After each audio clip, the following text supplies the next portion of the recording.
Bienvenido a la conferencia online sobre eventos finales promovida por Safeliz, la editorial oficial de la Iglesia Adventista del Séptimo Día en España. Esta serie de conferencias ha sido preparada para personas adventistas que han oído hablar sobre los eventos finales de la historia de este planeta durante muchos años o quizá unos pocos meses, pero que siguen teniendo dudas o necesitan renovar su fe en las promesas de Jesús. La segunda venida de Cristo es segura, pero conocemos al Jesús revelado en Apocalipsis y lo que debe suceder antes de su regreso de acuerdo con la Biblia. Soy Larissa Preuss y tengo el honor de acompañarlos en esta serie de entrevistas que abordarán 24 temas esenciales para ayudarnos a entender el momento y el significado de lo que estamos viviendo, así como la secuencia de eventos que preceden al regreso de Jesús hasta la recreación de este planeta. Al abrir esta serie de conferencias, nos acercamos al mensaje de los tres ángeles para entender qué es y por qué tiene tanto sentido.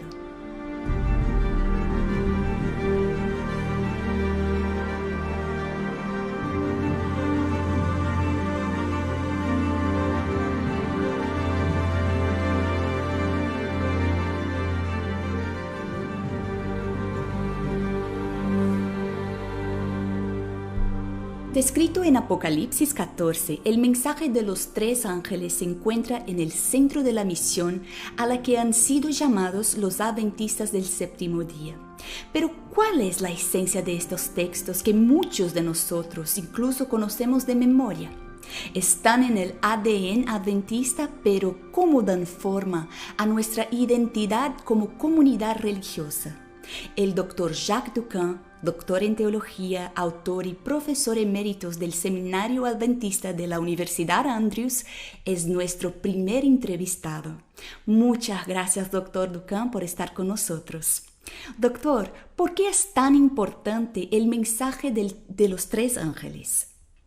Okay, let me just say, first of all, how important it is and why it is important. En primer lugar, son importantes porque conciernen a todo el mundo. También son importantes para nosotros porque nos conciernen como adventistas del séptimo día. Y son importantes por su contenido. Esto es básicamente lo que voy a tratar de compartir aquí. Son importantes para el mundo porque se trata del mensaje que interesa a todo el mundo. Esos mensajes no solo nos interesan a nosotros, son importantes porque no solo son para nosotros. Estos mensajes interesan a todo el mundo y conciernen a todo el mundo en estos tiempos del fin. Esto es lo que revela este pasaje en particular aquí. Así que, esta sería mi primera respuesta. Este texto es importante porque tiene repercusiones cósmicas al alcance universal. Y veremos que nos importan además a nosotros, como adventistas del séptimo día, y tiene razón al decir que tiene que ver con nuestra identidad adventista. Por esta razón particular, es importante este texto. Históricamente, sabemos que los mileritas, es decir, los primeros adventistas, eran muy conscientes de que este mensaje aludía a un giro decisivo en la historia de la humanidad. Ellos estaban estudiando la Biblia, estudiando las profecías, y específicamente estaban estudiando las profecías de Daniel, que se refieren al tiempo del fin. Estas eran las profecías que estaban investigando, profecías muy específicamente relacionadas con el tiempo del fin. Y a medida que estudiaban, al ahondar estudiando este texto, entendieron. No todo, por supuesto, pero al menos entendieron algo, y era que había llegado el principio del tiempo del fin. Y así, a medida del siglo XIX, tomaron conciencia claramente de que la historia había llegado al punto de inflexión crucial. No fueron solo los adventistas del séptimo día, por cierto, quienes se dieron cuenta de eso. A esta toma de conciencia también había llegado a otras religiones, no solo los cristianos, que habían tomado conciencia, también afectó a muchos otros creyentes protestantes. católicos y judíos, ¿sabes? E incluso musulmanes, a todos los que estaban estudiando alguna de estas profecías, y algunos musulmanes al menos se dieron cuenta de que en torno a 1844 era el momento en el que el Mesías vendría. Como ves, no somos nosotros los únicos que habían llegado a esa convicción. Algunos judíos ortodoxos entendieron que había llegado el momento en que vendría el Mesías. Así que no somos los únicos, no estamos solos. Ya sabes, no es una locura de una secta. Así que se trata de un movimiento, una gran ola de gente de todo el mundo. Ya sabes, que toma conciencia de que está llegando el tiempo del fin. Y no solo los religiosos, por cierto, también personas no religiosas, personas que ni siquiera creían en Dios. Así que empezaron a pensar en el destino del mundo. Es precisamente en ese momento en que se empieza a reflexionar sobre la evolución. Ese es el momento en el que la gente se pone a reflexionar acerca de cómo salvar al mundo a través de la teoría marxista. Todas estas cosas, estas corrientes surgieron al mismo tiempo. Así que esto nos está diciendo en que el tema en que estamos hablando va más allá de nosotros mismos. Es un evento que está descrito allí en las Escrituras y que habla del momento en que, ese momento particular, en el tiempo del fin, cuando los mileritas, es decir, los pioneros del adventismo, estudiaron las profecías, entendieron calculando a partir de ciertos datos concretos que proporcionan esas profecías y llegan a la conclusión de que estamos aquí, estamos en el tiempo del fin. Estamos estudiando el texto que está en medio del libro de Apocalipsis, en el centro que realmente habla precisamente del tiempo del fin. Y este texto es el mensaje de los tres ángeles. Así que descubre este texto que habla sobre la época del fin del mundo. Esto es, estamos cumpliendo las profecías de ese momento. Así que estudiaron ese texto y vieron que el texto les concernía. Hablaba de ellos, de personas que eran del pueblo de Dios en ese momento, en el tiempo del fin. Así que este texto está en realidad en la base de la historia adventista y de la identidad adventista.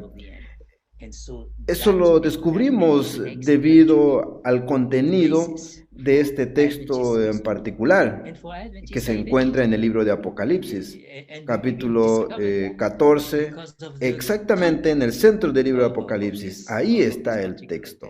Which is found in the book of Revelation, in chapter 14, exactly the middle of the book of Revelation. You have that text. Doctor, pero este mensaje se ha predicado durante más de 150 años y Jesús no ha regresado aún. ¿Es posible que este aparente retraso haya provocado letargo, apatía, quizá incredulidad, porque estamos hablando de algo que simplemente no está pasando? The first thing what we are talking about is lo primero que tenemos que preguntarnos es acerca de él. ¿Cuál es el contenido? ¿Qué significa este texto? ¿Qué tiene este texto que lo hace especialmente relevante? Estamos refiriéndonos a la relevancia que acabamos de hablar, de su importancia. Ahora bien, ¿qué es lo que realmente importa para mí o para ti? ¿Sabes? Hoy, especialmente en esto, al menos en primer lugar, tenemos que decir que resolver el problema que estás planteando aquí es un gran problema. La idea, el asunto, el problema de la espera, que veremos más tarde, al final, tal vez, y que estamos, ya sabes, confundidos. De hecho, que estamos esperando y seguimos esperando y no viene nada y perdemos y podemos perder algo de fe. Y tal vez necesitamos darnos cuenta de que necesitamos entender el contenido del texto. Por eso es que este texto que ya dije que trata de un texto que se refiere a una misión, habla de algo que necesitamos proclamar. Eso es algo que tenemos que proclamar, porque aquí esta idea de la proclamación, pero ¿qué estamos haciendo? Estamos proclamando. ¿Qué tenemos que decir? ¿Qué estamos diciendo? El Señor viene, pero no viene, o al menos no vemos que venga, y seguimos repitiéndolo, y nosotros podemos perder, como dijimos, no solo la convicción, sino también ya sabes el argumento correcto, el poder del argumento, que así tal vez lo que tenemos que hacer, y así respondo tu pregunta, es volver al texto y trata de ver lo que dice el texto. Volver a leerlo con ojos nuevos, por así decirlo, con una mirada nueva, ver qué es en realidad lo que el texto dice. En primer lugar, lo que está diciendo este texto es que veamos Apocalipsis 14. Sí lo dice así: vi a otro ángel volando por medio del cielo, teniendo el evangelio eterno para predicarlo a todos los que moran en la tierra, a nación, tribu, pueblo y gente, diciendo con voz fuerte.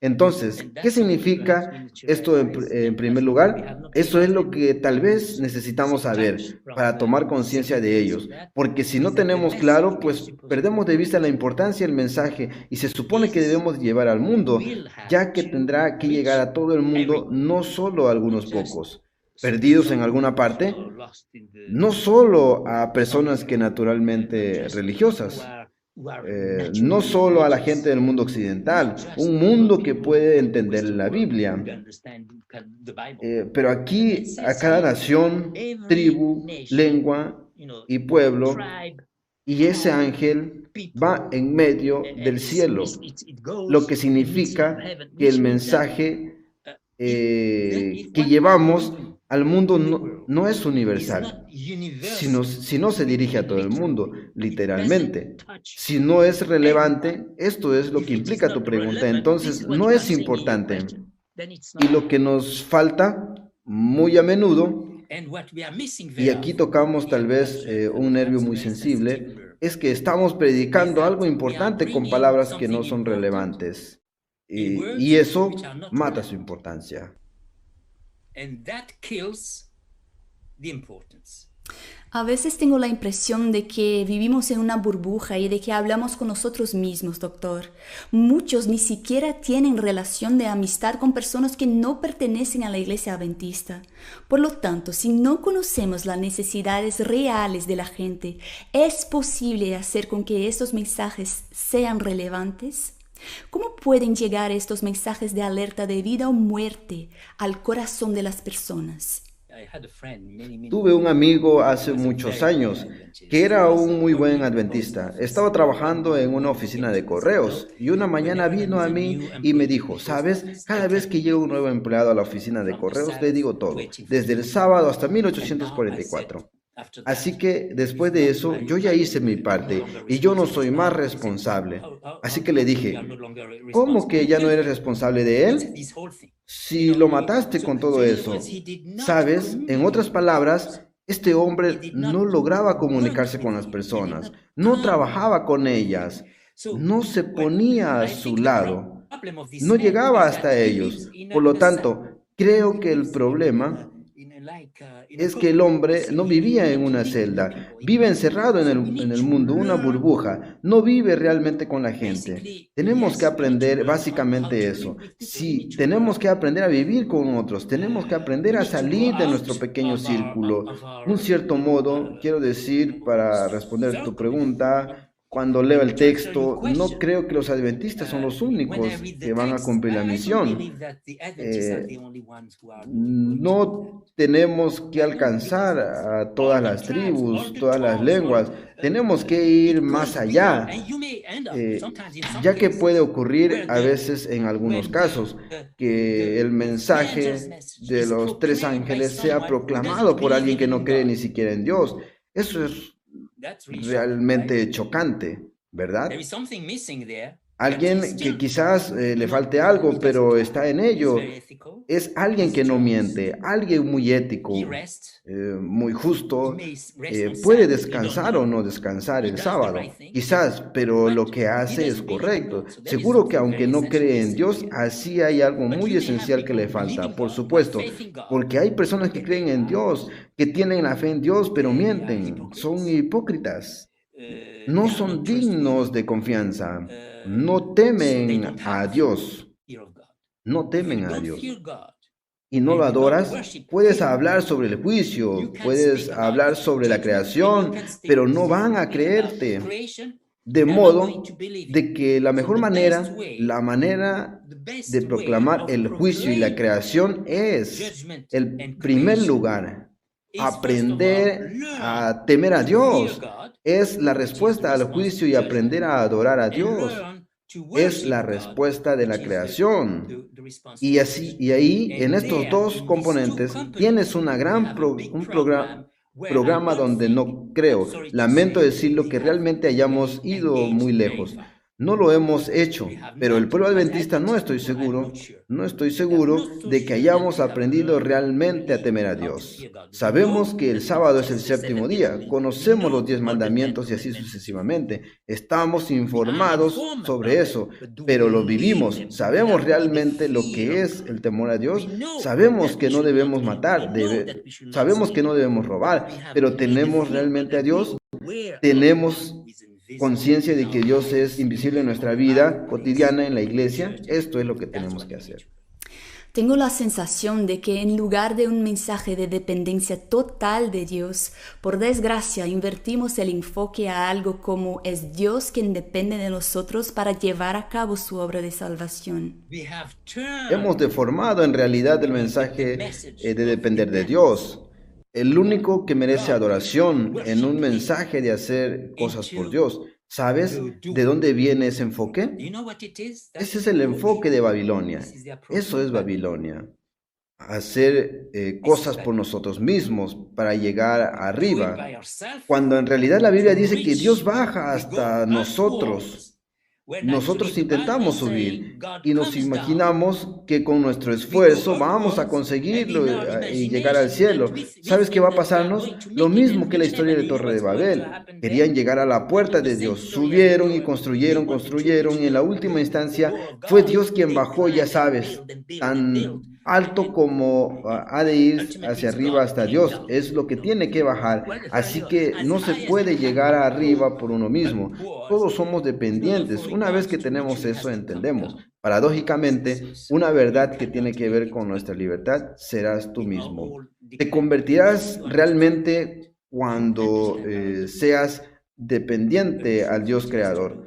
Entonces estarás vivo. Entonces serás tú mismo. Entonces serás libre y obedecerás los mandamientos de Dios. Tomarás en serio los caminos, su camino. Florecerás al fin. No acabarás siendo un señorito, ¿sabes?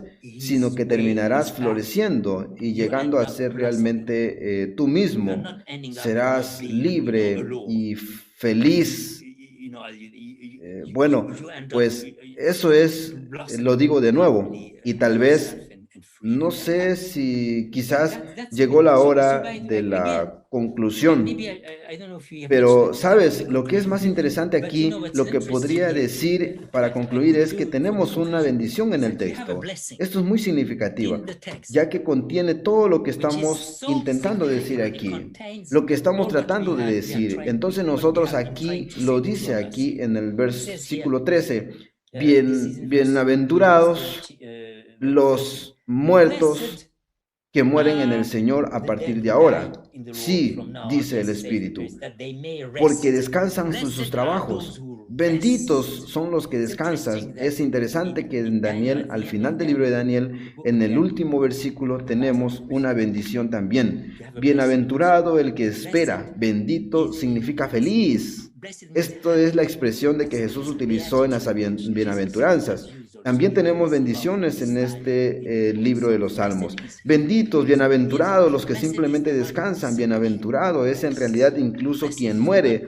¿Qué quiere decir? Podríamos tomar el sentido espiritual. El día que mueras para ti mismo, el día que descanses, será bendecido, porque Dios hará el trabajo por ti correcto. Y eso es lo que necesitamos, aprender. Tener que dejar la bendición al alcance de aquellos que la reciben. Entonces descansaremos para que Dios pueda obrar en nosotros. Este es el mensaje de los 3 ángeles. El mensaje de Dios, benditos son quienes lo reciben y aceptan lo que Dios obre para ellos. Así que para responder tu pregunta que está haciendo tu trabajo, pues lo hace. Dios, cuando Dios lo permita, cuando dejemos de que Dios haga las cosas, la tarea se cumplirá. Cuando dependamos de Él y no olvidemos nos olvidemos de nosotros mismos y olvidemos nuestros informes y nuestros alardes que tenemos o hacemos y dejemos de actuar a Dios, cuando nos olvidemos de nosotros mismos y le permitamos actuar, entonces sí, Dios actuará y lo hará, lo llevará a cabo al fin. Doctor Duncan, muchas gracias por compartir con nosotros no solo el contenido, sino el significado de este mensaje tan importante. Y gracias a usted también por haber empezado este viaje con nosotros. Esta es solo la primera charla. Hasta la próxima.